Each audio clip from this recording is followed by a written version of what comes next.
Welcome to bird media. నేను వైష్ణవి. అగ్రరాజ్యమైన అమెరికాలో రెండోసారి అధ్యక్షుడిగా ఎన్నికైన డొనాల్డ్ ట్రంప్ తన పరిపాలనలో తొలి ఏడాదిని పూర్తి చేసుకున్న తర్వాత ప్రపంచ వాణిజ్య వ్యవస్థపై భారీగా ప్రభావం చూపే నిర్ణయాలతో ఆయన ఎప్పుడూ చర్చకు వస్తూనే ఉంటారు. ఇక ఈ ఏడాది పొడవు మొత్తంగా ఆయన దృష్టి ప్రధానంగా టారిఫ్ల విధానంపైనే ఎక్కువగా ఫోకస్ అయింది.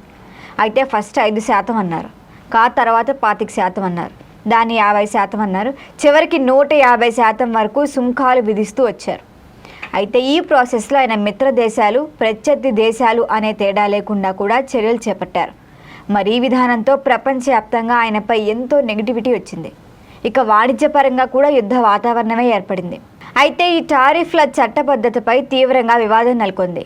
International emergency economic powers act దీని కింద అధ్యక్షుడికి విస్తృత సుంకాలు విధించే అధికారం లేదని కూడా అమెరికా సుప్రీంకోర్టులో 6/3 మెజార్టీతో తీర్పు వచ్చిన విషయం కూడా మనకు తెలుసు. అసలు పన్నులు విధించే అధికారం అనేది కేవలం కాంగ్రెస్కే చెందుతుందని కూడా స్పష్టం చేసింది. ఇక ఈ తీర్పుతో ట్రంప్ ప్రభుత్వానికి పెద్ద షాకు, పెద్ద ఎదురుదెబ్బే తగిలింది. భారత సంతతికి చెందిన ఒక వ్యాపారి అంశంపై కోర్టులో సవాల్ చేయడం కూడా విశేషమే. అయితే ఇదంతా వచ్చిన తర్వాత కూడా ట్రంప్ వెనక్కి తగ్గే స్వభావం చూపట్లేదు. తీర్పు వెలువడిన కొద్ది గంటల్లోనే 1974 ట్రేడ్ యాక్ట్లోని సెక్షన్ 122ను ఉపయోగిస్తూ ప్రపంచ దేశాల దిగుమతులపై 15% తాత్కాలికంగా సుంకం విధిస్తున్నట్లుగా ప్రకటించారు. ఇది ఇక్కడి నుంచి 150 రోజుల పాటు అమల్లో ఉంటుందని కూడా తెలిపారు.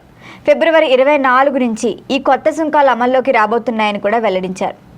ఇదంతా ఇట్లా ఉండగా ట్రంప్ తన సొంత సోషల్ మీడియా వేదికలో ప్రపంచ దేశాలకు ఇప్పుడు గట్టి హెచ్చరికలు జారీ చేశారు. దశాబ్దాలుగా అమెరికాపై భారీ సుంకాలు విధించి లాభాలు పొందిన దేశాలున్నాయి. మరి ఇప్పుడు సుప్రీంకోర్టు తీర్పును సాకుగా చూపించి ఒప్పందాల నుంచి మీరు తప్పుకుందామని ప్రయత్నిస్తున్నారు. అలా చేస్తే గనక తీవ్ర పరిణామాలు చూస్తారని కూడా స్పష్టం చేశారు. ఇప్పటికే యూరోపియన్ యూనియన్ వాణిజ్య ఒప్పందంపై ఓటింగ్ వాయిదా వేయటమే ఇప్పుడు ఈ వివాదానికి మరింత ఊపునిచ్చింది. ప్రత్యేకంగా జర్మనీ, ఫ్రాన్స్ వంటి దేశాల్లో అమెరికా ఉత్పత్తులు బాయ్కాట్ చర్చలు జరుగుతున్నాయని ట్రంప్ ఆరోపిస్తున్నారు. అలాంటి చర్యలు గనక తీసుకుంటే దానికి ప్రతిగా మరింత ఎక్కువగా శాతం టారిఫ్లు వేస్తాను, లైసెన్స్ ఫీజులు కూడా విధిస్తా అని కూడా హెచ్చరించారు. ఇక విదేశీ దేశాలు అమెరికా వ్యాపార విధానాలను వ్యతిరేకిస్తే మీపై ఆర్థిక ఒత్తిడి పెంచడమే నా వ్యూహం అని కూడా ఆయన స్పష్టం చేశారు. అయితే గతంలో కూడా చైనా, యూరోపియన్ దేశాలతో వాణిజ్య యుద్ధాలు నడిపిన ట్రంప్ టారిఫ్లను ఒక రాజకీయ ఆయుధంగా ఉపయోగించడంలో మాత్రం వెనుకాడలేదు. అమెరికా ఆర్థిక ఆధిపత్యాన్ని బలోపేతం చేయటం, దేశీయ పరిశ్రమలను రక్షించటం, మరి ఈ పేరుతో ఆయన ఈ విధానాన్ని కొనసాగిస్తున్నారు. మరి ఈ చర్యల వల్ల అంతర్జాతీయ మార్కెట్లో అనిశ్చితి పెరిగింది. పెట్టుబడిదారులు, వ్యాపారవేత్తలు భవిష్యత్తు వాణిజ్య ఒప్పందాలపై కూడా సందేహంతో ఉన్నారు.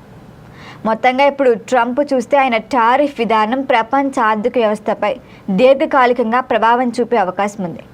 అయితే మాతో పెట్టుకోకండి అని చెప్తున్నారు ట్రంప్. సుప్రీం తీర్పు ఆయన అధికారాలకు పరిమితి విధించినప్పటికీ ప్రత్యామ్నాయ చట్టాలను ఆశ్రయిస్తూ తన ఆర్థిక దౌత్యాన్ని కొనసాగిస్తున్నారు.